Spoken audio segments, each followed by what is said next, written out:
In a first in the United States, California Governor Gavin Newsom has signed into law a bill that will make certain uses of artificial intelligence illegal, with penalties ranging from fines to even jail time in some cases. Joining me today to discuss this new law is none other than the Governor of California himself, Gavin Newsom, as well as US Constitution expert Huck Flenner. Welcome to both of you, and I'm happy to have this important discussion here today. Governor Newsom, a few days ago, you signed into law a comprehensive AI bill to protect people from political disinformation. Some have criticised you, saying that such a law is unconstitutional. What was your reasoning, and what do you say to your detractors? Thanks for having me, Piers, to discuss this important issue. AI disinformation is a real threat to our democracy, and it's my opinion that purposeful misinformation should be confined solely to the mainstream media. America functions better when people have less rights, not more. Huck, you're an expert on the United States Constitution. What do you think when you hear laws like this being passed? Thanks, Piers. First off, I'd like to use my First Amendment right to tell Governor Newsom to go fuck himself on behalf of all the American people. Pardon my French laundry. I know he wishes this was France or the UK or North Korea, where me saying that would be illegal, but let's not forget this is the same guy that locked everyone in their homes during COVID while dining at upscale restaurants with his elitist friends. Under his watch, you can't walk around San Francisco without stepping in human shit. In all due respect, he's in way over his head, and this is a terrible law. I am the law. And Huck, the First Amendment has limitations, and the Founding Fathers could have never predicted AI or anything that is happening right now. Oh, weird, because I have a bunch of the Founding Fathers in my group chat right here, and they're all telling me to tell you to go fuck yourself, which is how they intended the First Amendment to be used, Gavin, so take your commie bullshit back to England, you tea-sipper.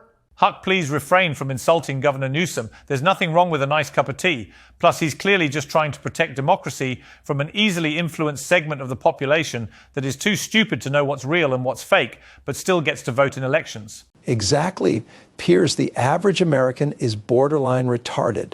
There's a reason our education system is a punchline all over the world. I'm merely trying to protect people from the dangerous misinformation that we can't control or produce. So if that means imprisoning people for jokes or fake videos, what's a few more people in our prison system? Governor Newsom, you stated that comedy and satire wouldn't be subject to these AI laws. Who defines what comedy is and what is actual misinformation?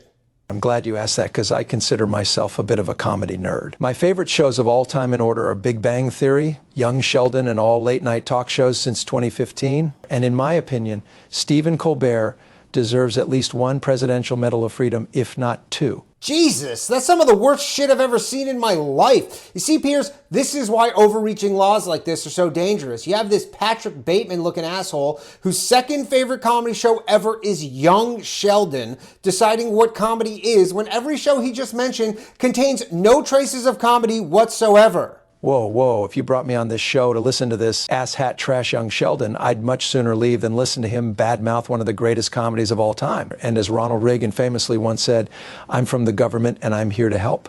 Who doesn't want their government helping them know what is and isn't comedy? I mean, come on. That's not exactly what the former president said, Governor Newsom. Any final words from the both of you? Yeah, two. Fuck you, Governor. I guess that was 3 words, but you know what I meant. Enjoy your freedom, everyone. You won't have it much longer at this rate. I'd just like to say, seriously, give Young Sheldon a shot. If you've never seen it, it's criminally underrated. And the final episode is better than the last episode of Sopranos. Again with Young Sheldon? Are you fucking kidding me? That show blows. Thank you again to both of you for coming on today. Next episode, I'll be joined by Santa Claus and the Tooth Fairy to discuss the ethics of breaking into people's homes and the potential dangers this can lead to with the Second Amendment. See you all soon.